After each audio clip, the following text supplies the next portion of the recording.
Okay. I call to order the Plan Commission meeting of November 28th. And we do have Ms. Curler joining us, I see her on the screen, by Zoom. So we do have a quorum, therefore. And so then we can now proceed with roll call. Ms. Lazaris? Here. Mr. Grady? Here. Ms. Curler? Here. Dr. Mason? Here. Mr. Foster? Mr. Holman? I'm noting both of them as absent, and Mr. Coots previously informed staff that he would be unable to attend tonight's meeting. All right, thank you. Well, and we absolutely, especially appreciate Ms. Curler joining us by Zoom, without which we would not have a quorum. So now we'll go on to item number 3, correction and or acceptance of the meeting minutes of October 24. Mason, move approval. Grady, second. Okay, it's been moved by Dr. Mason and seconded by Mr. Grady to approve the minutes of October 24. Any further discussion? All right, in that case, we'll proceed with the roll call vote. Mr. Grady? Aye. Ms. Curler? Aye. Dr. Mason? Aye. Ms. Lazaris? Aye. Motion passes 4-0. All right, item number 4, questions and public comment. The public may address the commission at this time regarding items on the agenda unless the item is a subject of a public hearing. If your comments pertain to a public hearing, then please hold your comments until the hearing. We do have one public hearing this evening, item number 5, conditional use request by Barb, Cesario, and Galecki for grading, filling, and excavating within 300 feet of the ordinary high water mark for a new home at 349 S Ferry Drive, parcel number 246-0713-1414-031. And public comment may also be made at this time on items that are not on the agenda if you have registered with the city clerk before the meeting. The state's open meeting law discourages action by the commission on items that are not on the agenda. Please keep comments limited to 3 minutes. State your name and address when starting your comments, and also if you have comments at this time, please approach the podium and note your name and address for the record. Are there any public comments at this time? And is there anyone commenting online?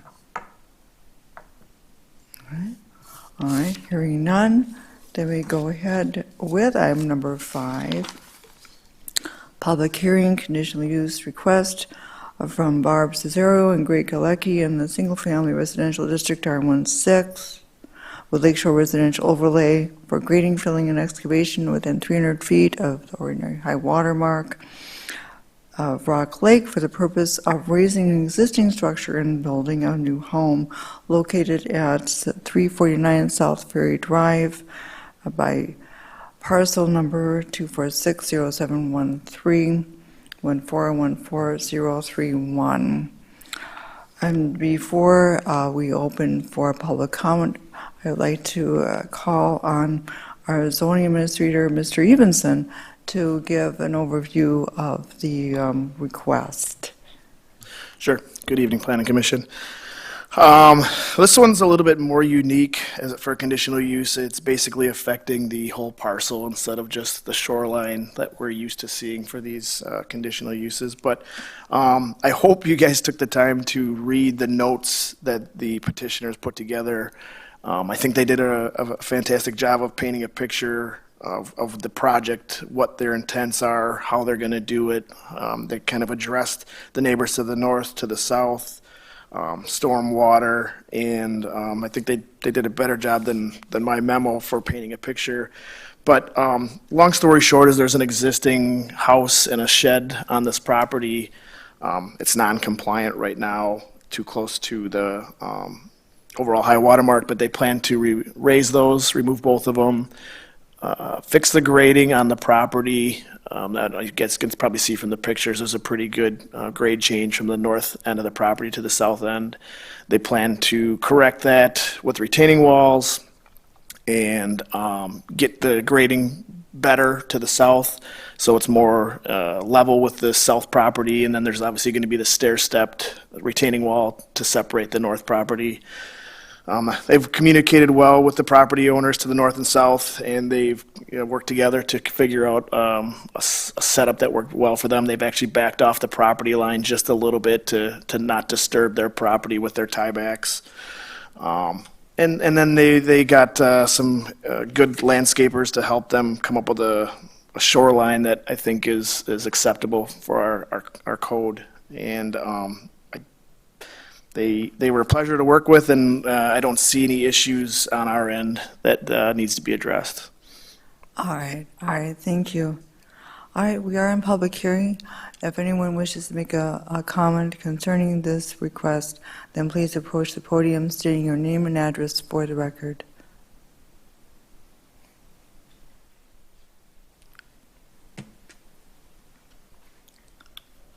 Hi, Colton Hutchinson. I'm with Jefferson County Land and Water at the courthouse, and I am the new, water resource specialist. So I just have a few comments and recommendations of maybe some improvements that could be made to the schematics and stuff. So I'll just go at her.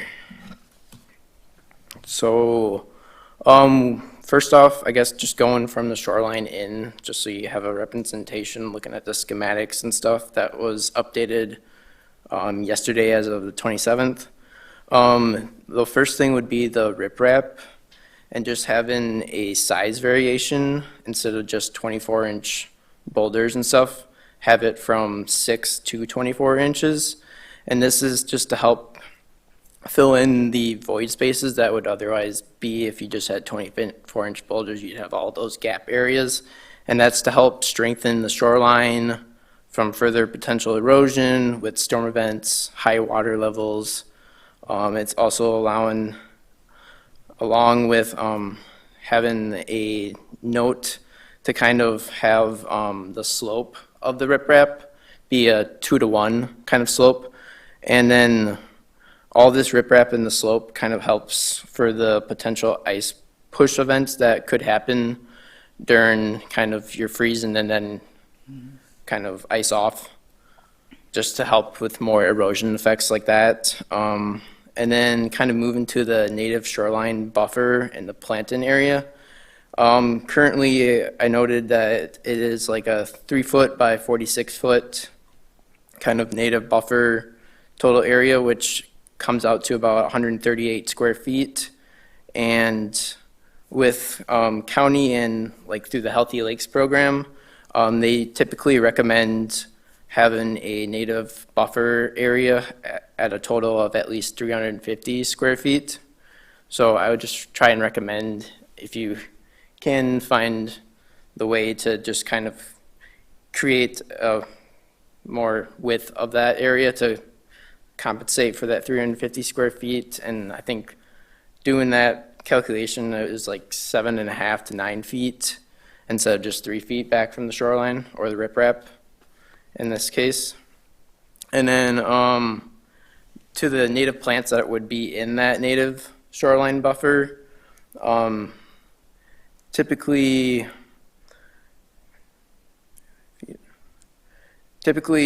when you have a native planting within 35 feet of the water, we have had studies shown that cultivar plants, so ones that aren't native to Wisconsin or just cultivated through a nursery and stuff, those ones can have kind of a negative impact to some of the insect, animal life, erosion, just because they don't have that ecosystem benefit that your typical Wisconsin native plants would have. And kind of going through what they had listed, there are 4 or 5 native plants, but then there are about 3 that are non-natives, being the Forester reed canary grass, the Caesar's brother iris. So those ones I would just try and find non-native or native Wisconsin species to kind of put in place of those ones. And us here at the Jefferson County can definitely help with that. We have some specialists that do all these healthy lakes all the time and give people a list of native Wisconsin plants that they can substitute. So we're happy to help however we can.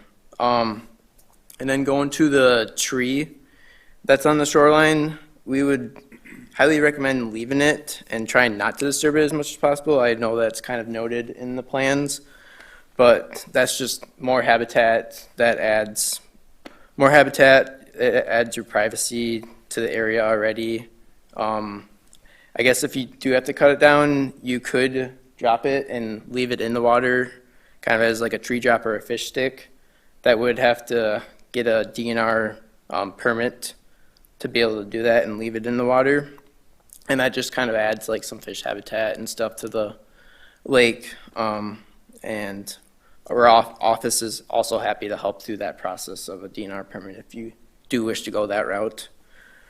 And then kind of some final thoughts was just in question the setback of the permeable patio area, if that was a setback 35 feet from the shoreline, because I think in the schematics it didn't really show what the setbacks were for everything. I know they noted that there's a setback of the house by 20 feet, but we're just curious what those measurements are of the setback with the permeable patio area out front. And that's just the main area, obviously not the walking path. That's fine.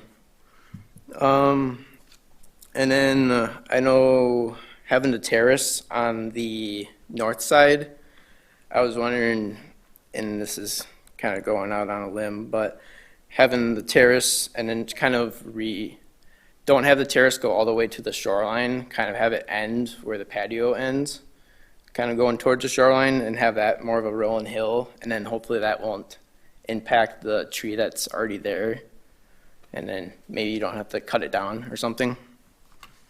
So that, and that's it. So those are thoughts. Thanks. All right, well, thank you, Mr. Hutchinson. Yeah. We appreciate that. Thank you so much. All right, we are still in public hearing. Would anyone else like to make a comment concerning this request? All right. Are there any further comments concerning this request? Would anyone else like to speak concerning this request? All right, in that case, we call the public hearing ended, and we will go on to item number 6, discussion recommendation on conditional use request, 349 South Ferry Drive. So, planning commissioners and staff, do you have any comments or questions about this request?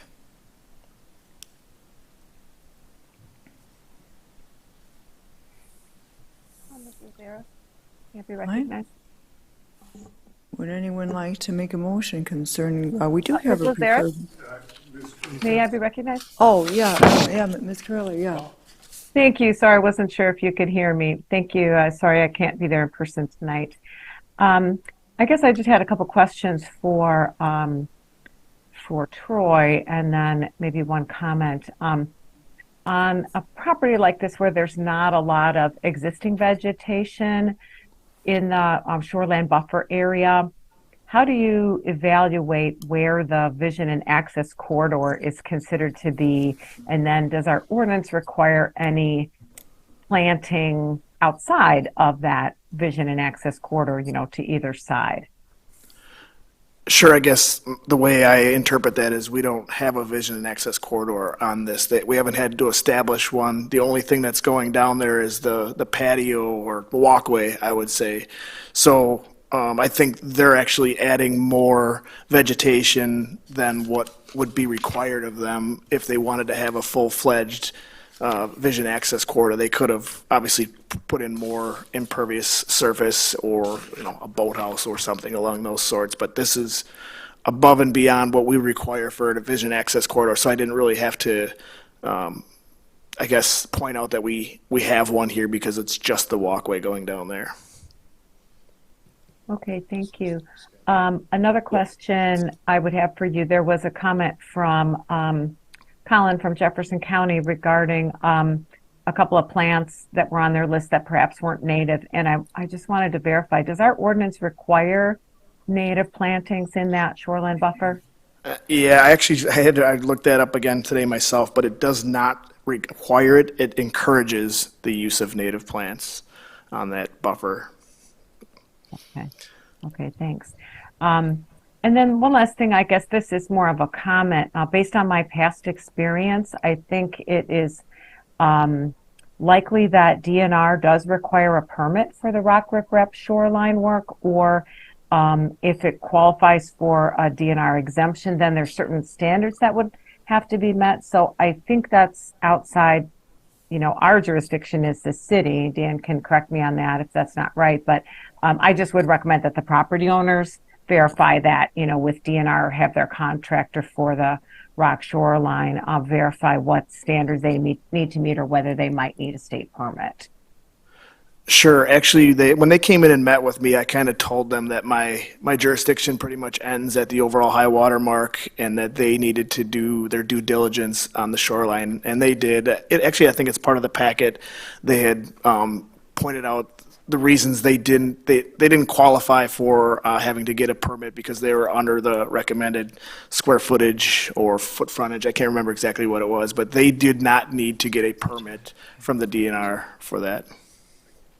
Okay, and again, I've just wanted to verify. So there is an exemption that's available from the state, but the design has to meet certain standards. And I wasn't clear from their application whether they knew that or whether they had verified the exemption. So again, outside our jurisdiction, but I just wanted to make sure that the property owner knew about that. Okay. Mr. Galecki, would you like to come up to the podium? You have some comments, but that way we can hear you.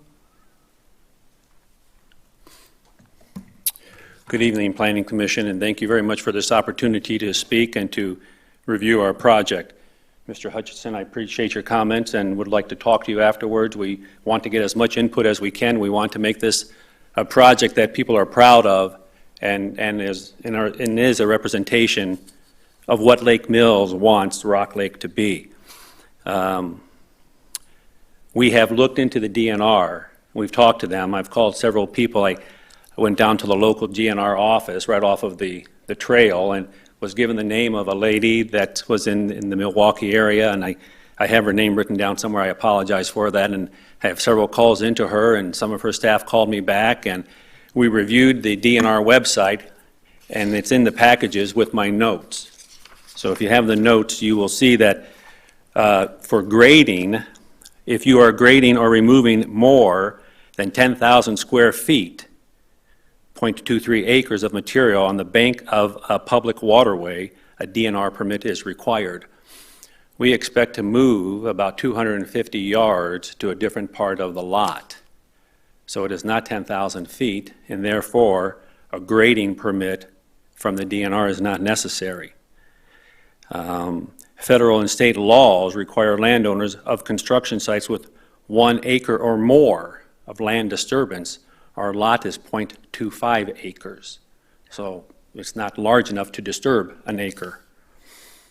Lakeshore frontage activities, you do need a DNR permit for various work projects on the lakeshore. If you're excavating or placing fill material below the ordinary high water mark, well, we are not. We will not be working below the ordinary high water mark. Landscaping. No landscaping is needed on the work of the upland area from the property, which is past the ordinary high water mark, from the DNR. It says that local municipalities will have their own regulations for that. So we then default to Lake Mills. We've done a lot of work with a lot of different landscaping companies to try to do the right thing.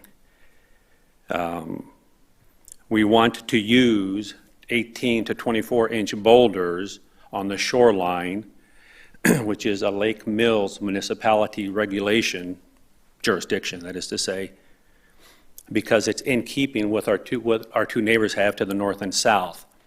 It's also in keeping with what is already on our lot in the first 10 to 12 feet. Now, we want to use those boulders because we don't want erosion. We don't want our lot sinking into the lake.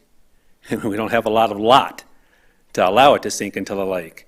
We don't want that kind of muck at our lake shore.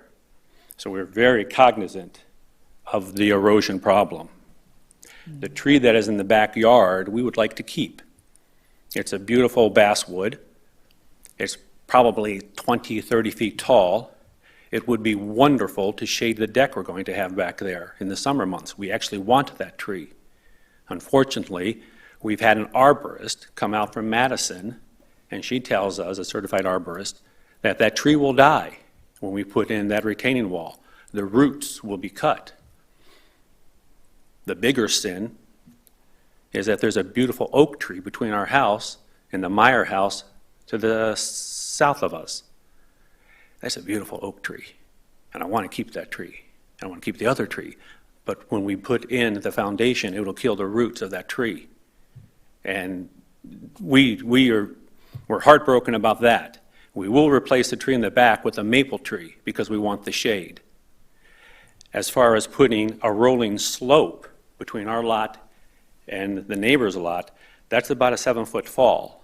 And that rolling slope will be nothing but an erosion invitation. So we don't want that back there. That's why we're going to spend a lot of money putting up a retaining wall to prevent the erosion. And as Troy said, we want to correct the grading that is there. I do want to talk to you about this 2-to-1 slope on the riprap. I want to know about that. It looks like they're sloped already from the neighbors. I don't want an erosion problem. I don't want the ice movement to tear that apart. I don't want to bring heavy equipment back in there a year or two from now to tear up the lawn to have to redo it. It's got to be done the right way the first time. If you have any questions for me, I'd be happy to answer them. But my wife Barb and I, we've worked really hard on this. We appreciate your input, and we're taking all the suggestions that we can get. Greg Galecki, 349 South Ferry. Sorry. Oh, yeah. All right. Hi, thank you, Mr. Galecki. All right. Are there any further comments or questions concerning the request? We do have a prepared motion.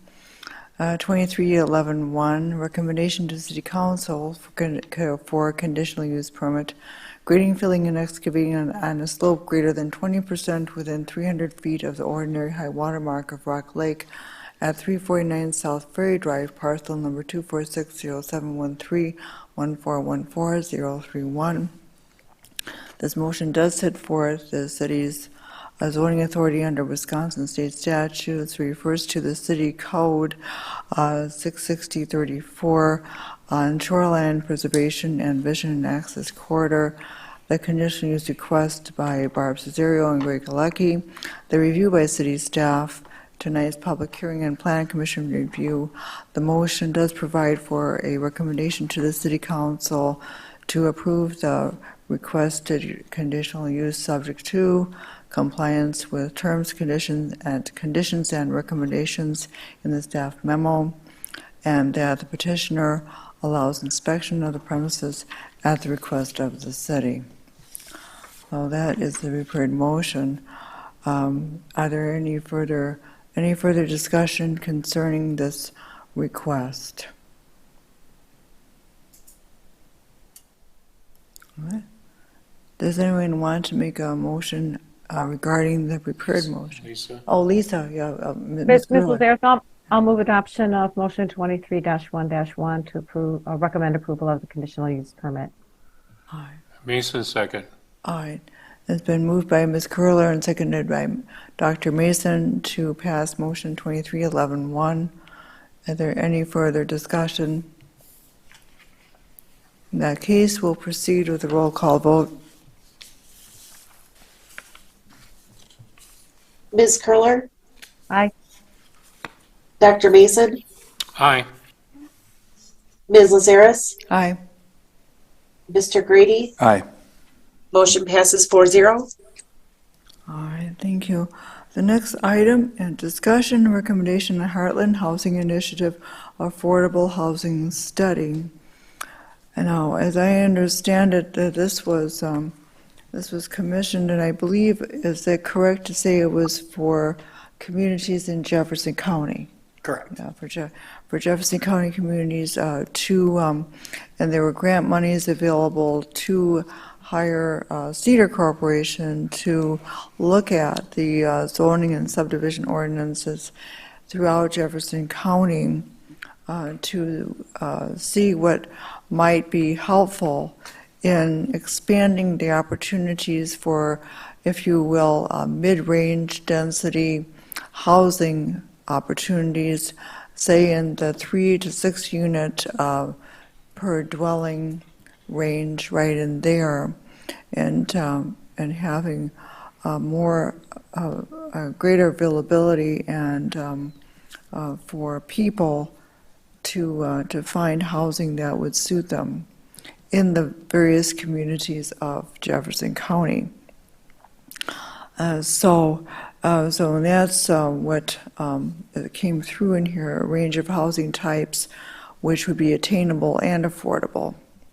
The main point, there are a few main points that were made in the study.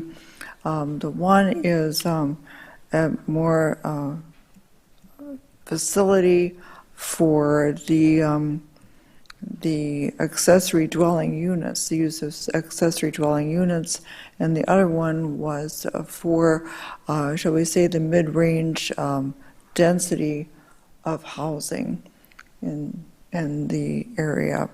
I would say that they have some good points. What I would not want to see is the name of a future district being called missing middle. How long would that pertain, as an example? And then also, why would it not have the same kind of name as we have for any other district? For example, right now we have R312, meaning we can now go up to 12 units per acre. Why wouldn't we have the mid-range referred to as R36, meaning you can have 3 to 6 units per dwelling in a structure? I would say more like that rather than something that shouts out missing middle district. Well, how long is that missing middle going to be missing? And do we have to put something in there that says, oh my goodness, the city of Lake Mills has an outstanding deficiency in what is available, because look, it's missing. So that doesn't need to be the case. The only thing I would have to say about it. Otherwise, these are a lot of good suggestions, and having some treatment of existing lot and street and block requirements that might make it easier to have affordable neighborhoods. So that's kind of what I took away from this. And certainly when the city and the Plan Commission moves to look at our zoning and subdivision ordinances again, that the suggestions contained in this report will be very helpful in what we think about in the future. Does anyone, what other observations does anyone have about this report?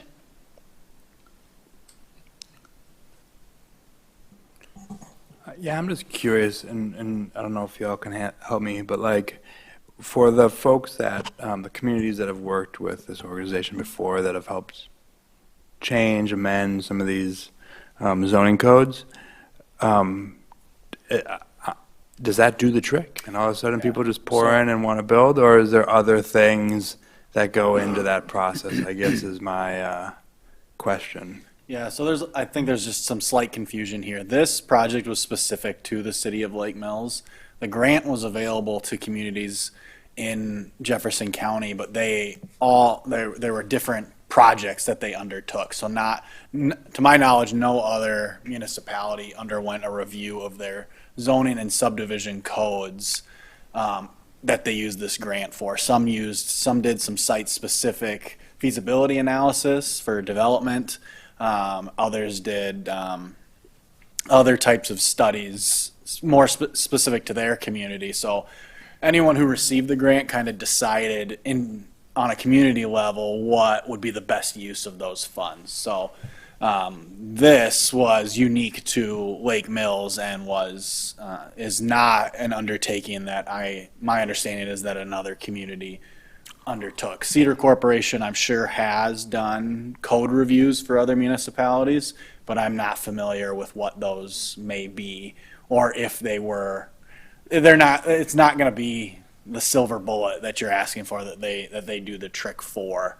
Your code can create or remove certain obstacles to any kinds of development and across all sorts of different development, not necessarily only with affordable housing or different types of housing.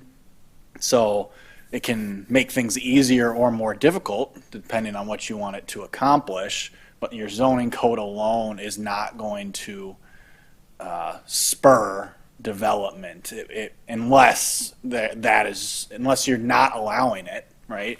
And there's a pent-up demand for it, but it's still going to be demand-driven and market-driven as far as what is being built. And if the market is not bearing the type of housing product that the community would want to see, then the city's option would be to incentivize the type of development that it wants to see. So it won't just magically create development that there is not a market demand for, or that the financials are making sense for the developer to undertake. Thanks.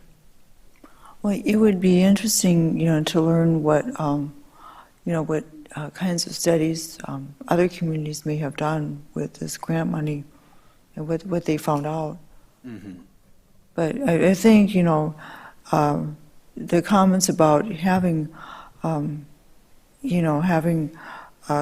loosening up of this and having, noting the 3 to 6 unit per dwelling category and looking, and it's good we're seeing this now before we start zoning ordinance and subdivision review, and there was some very good comments in here.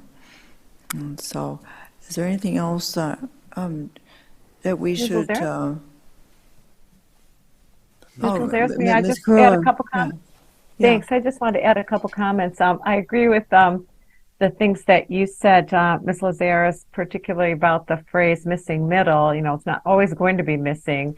And I also think that's kind of a jargony phrase. The average person wouldn't know what that means. So I like your idea if we were going to contemplate any of these kind of changes to come up with some different terminology that I guess sort of makes more sense.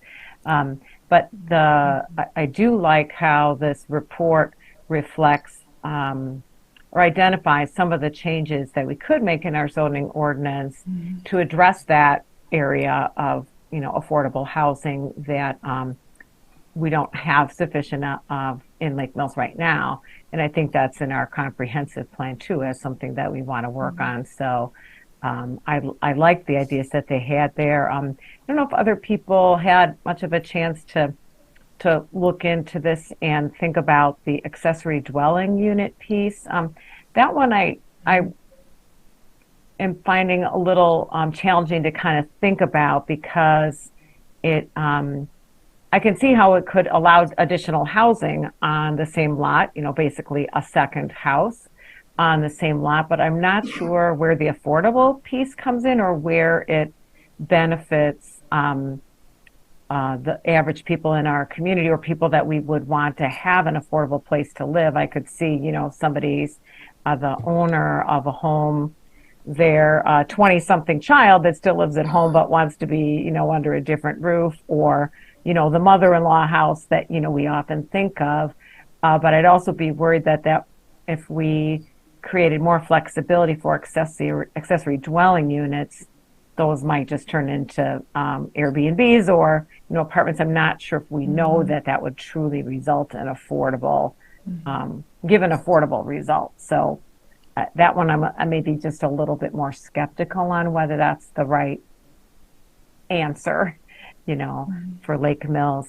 And I guess the only other comment I would have is I think there were quite a few recommendations in here that were sort of outside of the affordable housing, but that were good suggestions for, kind of housekeeping changes that we could make in our ordinances. So I like the idea of, as we start to look anew at our zoning ordinance and our subdivision ordinance and highlighting areas where we might want to recommend changes, we can use this as a reference and maybe incorporate some of those ideas.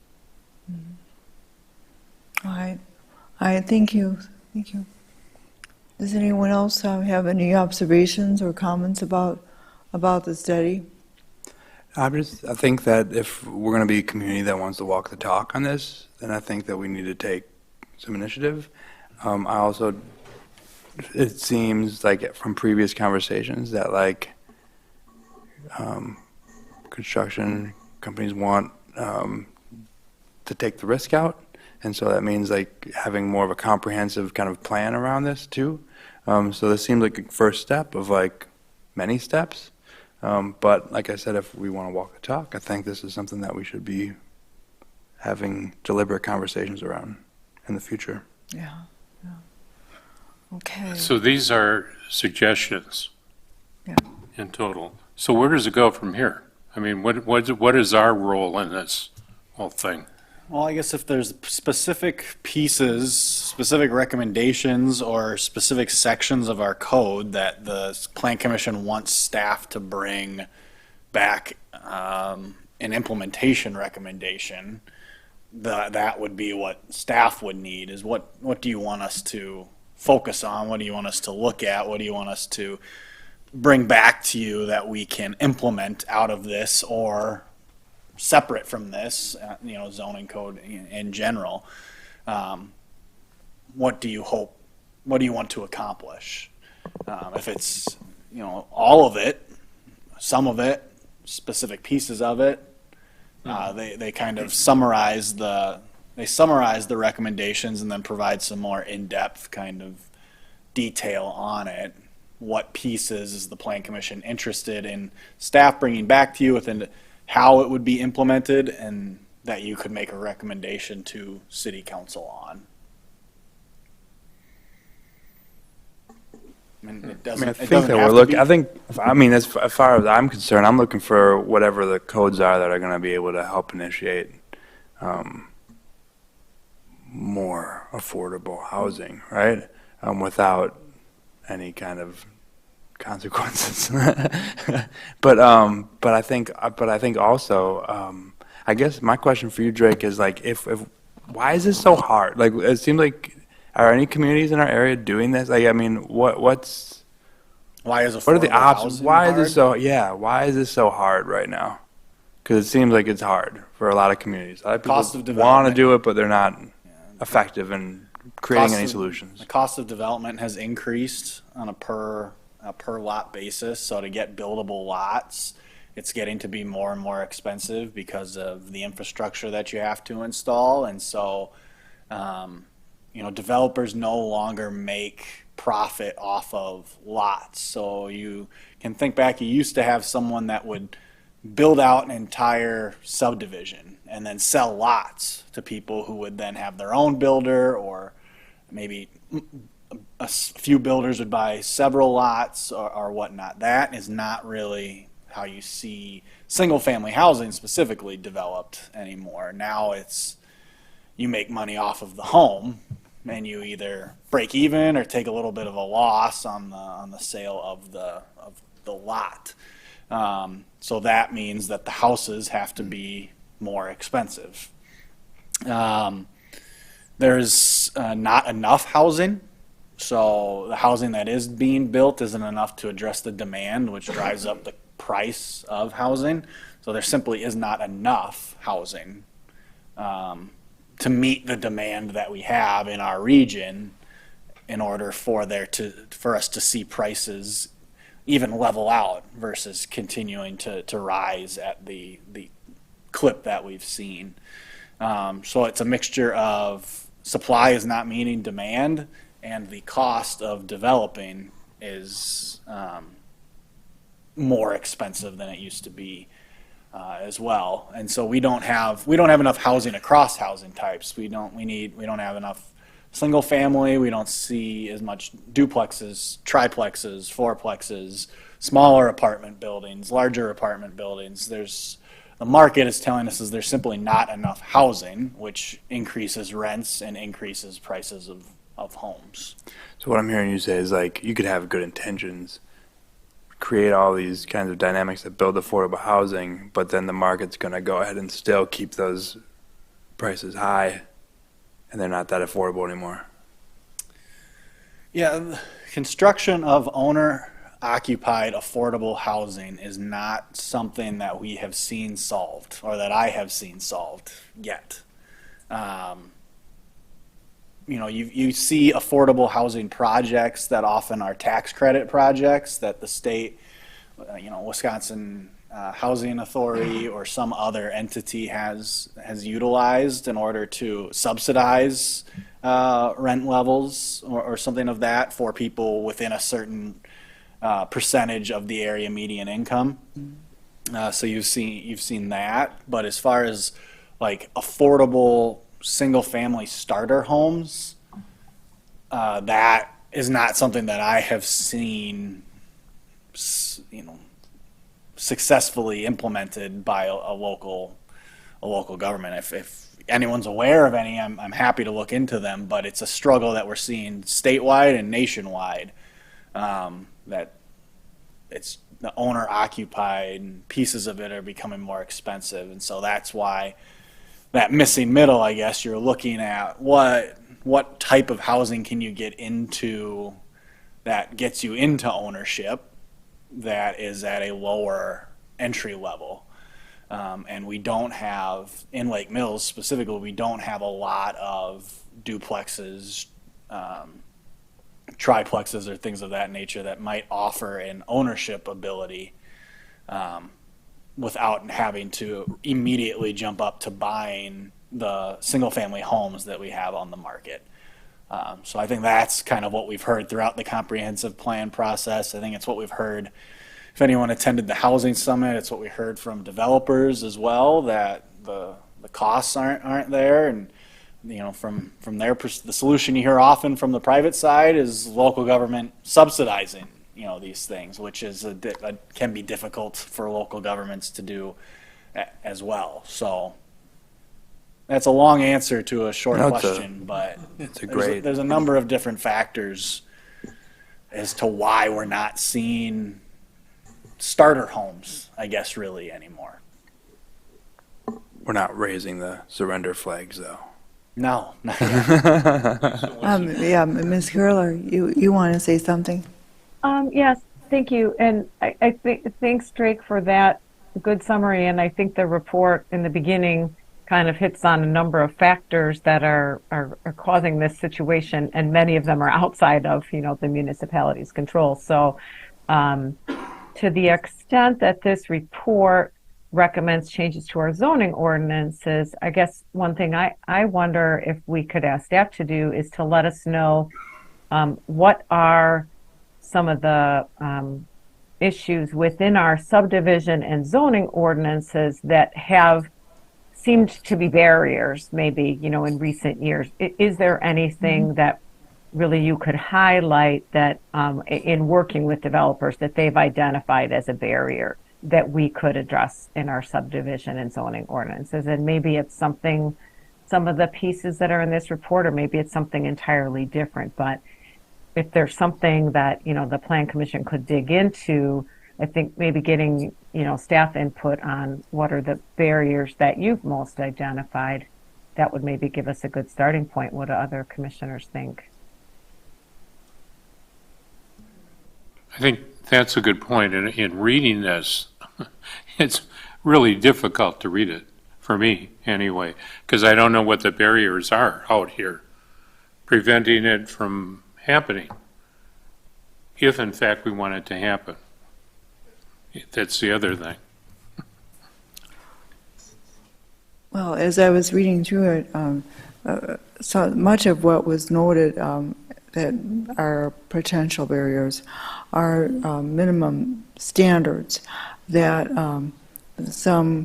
they're fine for your R14, R16, but when it gets to the mid-range density, that you may have some relaxation of the standards that would be helpful in making houses that are easier to get and afford.